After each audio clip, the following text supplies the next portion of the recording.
Hi, I'm Katie, host of Focus and Flourish podcast. I used to grind nonstop until I figured out how to automate my systems that ended up helping me achieve a 4-day work week. Now I earn more and work less. Want to do the same? Grab my free 6-figure strategy guide, which is the exact blueprint I used to grow my own business to where I am today. Link in the show notes. Are you new here? Tap subscribe to support the show and never miss an episode. Hi, everybody. Welcome back to Focus and Flourish, the podcast that helps photographers and creatives build a profitable, aligned business with less burnout and way more ease. So I am your host and photography business coach, Katie Monroe, and today's episode is all about SEO. I get so many questions on Instagram, through my website, in our group coaching program about one of the most misunderstood tools in our industry, or as I believe it. So SEO. SEO stands for search engine optimization. And I just want to start by saying this episode is short, but it's packed with info because it's not as scary as it sounds. And ultimately, when SEO is done right and you follow a simple formula, this can be one of your business's very best friends. So the quiet marketing engine, right? The quiet marketing engine of your website and with your images that brings clients to you is SEO, right? How are you found online?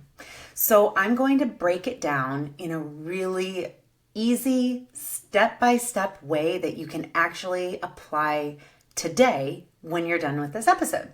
So first of all, I want to kind of go in segments so that people know, okay, I've got step 1, 2, 3, 4, etc. So step 1 is keywords and keyword research. A lot of people don't even really get what that means or where to start. So these are the words or phrases that your potential clients are typing into Google.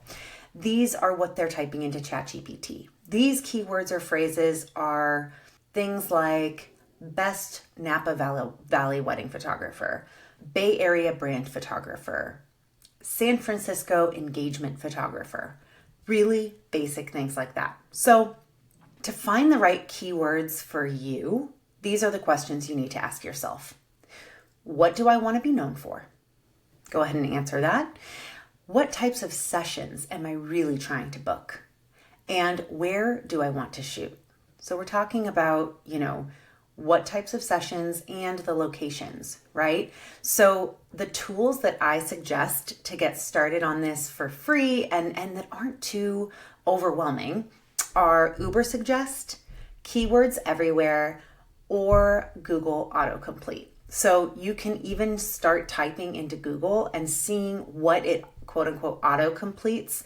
And those are frequently searched phrases. And that's easy and free right there. So in general, you can also peek and look in with any of these tools at what competitors are ranking for. So I would prioritize long tail keywords, and we'll go more into this, but these are less competitive and a bit more specific. So it might be something like Sutro Baths San Francisco engagement session. It's a really popular location, etc., where you would then come up if you rank for those keywords. So moving on, you're like, okay, I've got my keywords. I've got my keyword phrases. We're ready to go. So step 2 is actually creating SEO titles and descriptions that are actually going to work for you, right? And sometimes people add tons of adjectives and flowery words into these when that's not what people are searching for, okay? So once you know what your keywords are, it's just incredibly important to sprinkle them into all of your copy. So for example, your SEO titles and your meta descriptions, these are the first things that people see in a search result, and they really matter. And it's okay if they're simple, right? So let's say you shot a wedding at Trey Posty in Napa. Your SEO title could be something like Trey Posty wedding photographer - editorial Napa Valley wedding. And those are going to be things that people search for online while also sounding good, right?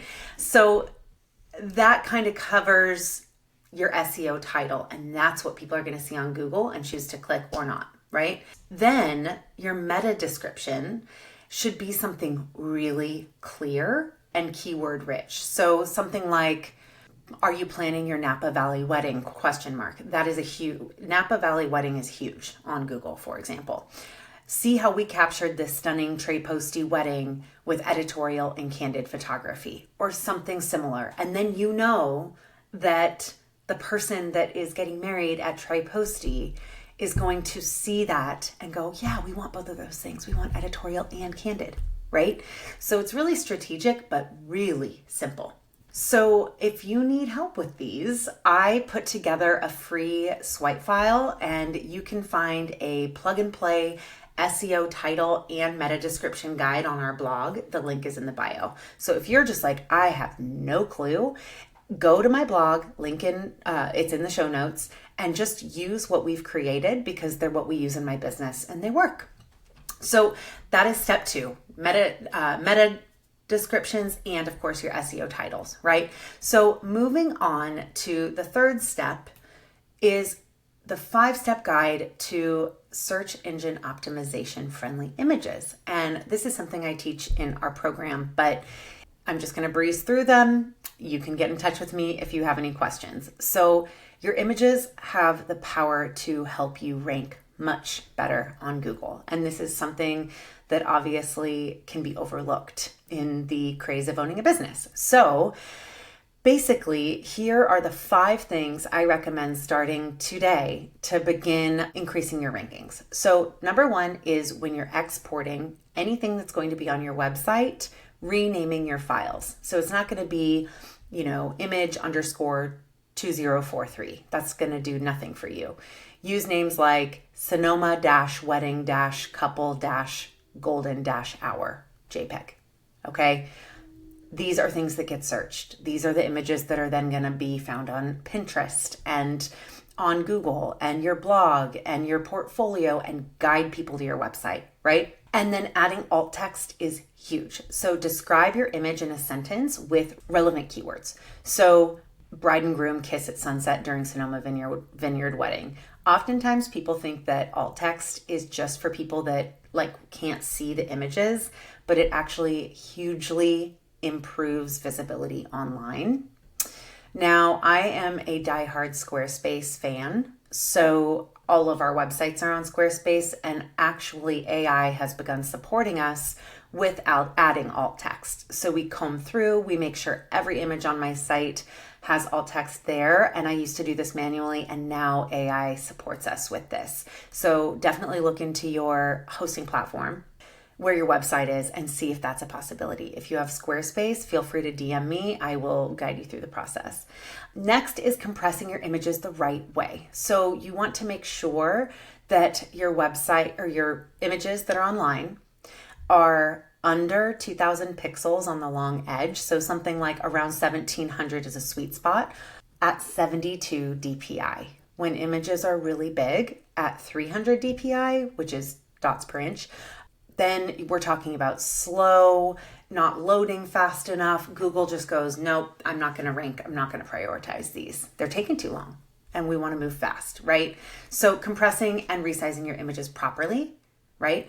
And then captions. Google loves context. Google loves information.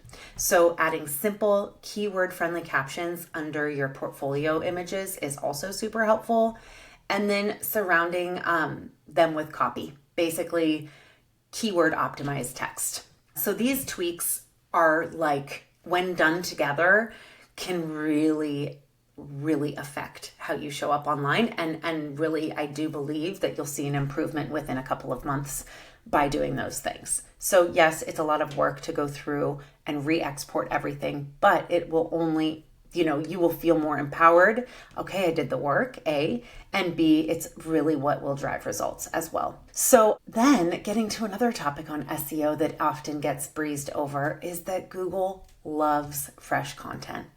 So the other reason to do all of this is that if your website is just stagnant and static, Google's like, meh, not going to go there, right? So if you haven't blogged, for example, since 2021, this is for you. or even last year, or even, so Google favors websites that are updated regularly. And that's where blogging comes in, and also just working on your website at least once a week. I always recommend photographers and creatives sit down and breeze through and optimize and work on your website as much as you would on Instagram. It will yield way more visibility over time. So a blog is a wonderful way to do this, but even without a blog, just like tweaking and updating and adding can still support you, right? But a blog doesn't just show off latest sessions or, your work. It gives Google more pages to index. And so that's the key here. When your website is being indexed and ranked, the more you blog, the more Google goes, wow, fresh content. And so again, the more keywords that your brand can associate with online as well. So this is just more potential for people to find you. So the more you blog, you might not see it overnight, but you will see it over time. I published a blog post in 2018 that was in partnership with Basic Invite. They did wedding invites. And this is 5, 6, 7 years ago. And it was like 6 tips for an epic and authentic engagement session. And to this day, I continue to tweak and fine tune that exact blog post because it's gotten so much traffic. So, don't underestimate the power of creating content and blogging. Now, step 5, local SEO. Local SEO really wins for photographers. So digital online businesses, not so much, because you can work remotely, and expand geographical locations or transcend. And so for photographers that are looking to shoot in a geographical area, this is so big. Now, basically, if you work in a specific region or really want to focus on a region, this is so important. So here is how to optimize locally.